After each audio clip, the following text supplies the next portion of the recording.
السلام علیکم ورحمۃ اللہ وبرکاتہ۔ استقبال ہے آپ کا محمد افضل آفیشیل یوٹیوب چینل پر۔ ناظرین کرام، ایک بڑا اہم مسئلہ آپ کے سامنے پیش کیا جا رہا ہے۔ آج کل مدارس کی دنیا سے نکلے ہوئے ایک شخص نے صحابہ کرام کے موضوع پر تمام اہل حق کے قلوب کو جس طرح زخمی کر رکھا ہے، وہ ایسا بدترین معاملہ ہے جس کی کوئی نظیر ملنا مشکل ہے۔ حالانکہ یہ اپنی جگہ حقیقت ہے کہ روافض اپنی مجالس اور تحریروں میں اس سے زیادہ دریدہ دہنی کا مظاہرہ کرتے ہیں، لیکن اس انداز سے کھلم کھلا چیلنج بھرے انداز میں گستاخی کی جسارت شاید وہ بھی نہیں کر پاتے۔ پھر یہ کہ وہ معلوم طور پر ایک باطل مذہب اور مستقل و متعین فرقہ ہے، جبکہ مذکورہ شخص بظاہر اہل سنت کا حصہ رہا ہے اور اب تک بھی وہ اس کا دعویٰ یا ناکام مظاہرے کرنے کی کوشش میں لگا ہوا ہے۔ حالانکہ اس شخص کے منہ سے نکلنے والی اکثر مغلظات شیعوں ہی کا پس خوردہ معلوم ہوتی ہے۔ مزید یہ کہ یہ شخص چونکہ اب تک اپنوں میں شامل رہا ہے، اس لیے اس سے تعلق یا تاثر رکھنے والے یا اس سے پڑھے ہوئے بہت سے لوگ اس کی باتوں کو اس طرح لے رہے ہیں جیسے اپنے ہی کسی آدمی کی باتوں کو لیا جاتا ہے۔ ایسے لوگ یہ سمجھ رہے ہیں کہ یہ آدمی شاید کوئی تحقیقی بات کر رہا ہے یا اس کی بات میں کچھ نہ کچھ وزن ہے، حالانکہ یہ در حقیقت کم علمی اور ناپختہ ذہنی کی کار فرمائی ہے۔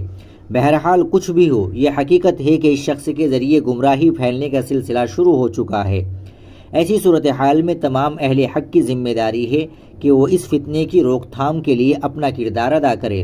واقعہ یہ ہے کہ اب یہ معاملہ ایک فرد کا نہیں رہا ہے، اس لیے کہ تشکیک و ارتیاب کے اس دور میں شیطان باطل خیالات کو جلدی سے مزین کر دیتا ہے اور لوگ اس سے متاثر ہو جاتے ہیں۔ پھر یہ معاملہ کسی ایک مسئلے کا نہیں بلکہ پورے دین کے اعتبار و اعتماد کا ہے، اس لیے کہ اگر صحابہ پر سے اعتماد ختم ہو جائے یا کمزور پڑ جائے تو دین پر اعتماد باقی رہنا ممکن نہیں رہتا۔ حقیقت یہ ہے کہ رفض و شیعیت کی شکل میں جو فتنہ دور صحابہ میں برپا کیا گیا تھا، اس کا اصل نشانہ یہی تھا کہ دین اسلام سے اعتماد اٹھا دیا جائے۔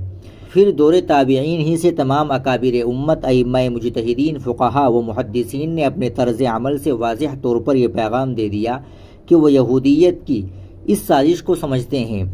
چنانچہ انہوں نے طے کر دیا کہ صحابہ کے سلسلے میں کوئی منفی بات قبول نہیں کی جائے گی۔ حضرت عمر بن عبدالعزیز سے لے کر ائمہ اربعہ نیز اس دور کے اور بعد کے تمام رہنمایان امت کے اقوال پر آپ نظر ڈال لیں، سب کا خلاصہ یہی نکلے گا کہ صحابہ کا مقام محفوظ و متعین ہے، اس سے کوئی چھیڑ چھاڑ کرنا جائز نہیں ہے۔ نہ تو صحابہ کرام کے مشاجرات و اختلافات کے بارے میں کوئی بات کی جائے گی اور نہ ان میں سے بعض سے صادر ہونے والی کسی غلطی کا تذکرہ کیا جائے گا۔ ان کا تذکرہ صرف خیر کے ساتھ ہی کیا جائے گا۔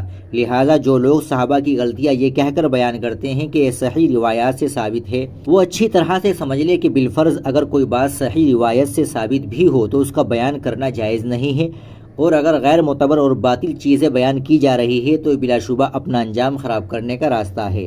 اس سلسلے میں تفصیلی گفتگو تو ان سطور میں ممکن نہیں ہے، سردست صرف اسی ضرورت کی طرف متوجہ کرنا مقصود ہے کہ گمراہی عام ہونے سے پہلے اس کی روک تھام پر توجہ کی ضرورت ہے، جو ہم سب کی مشترکہ ذمہ داری ہے۔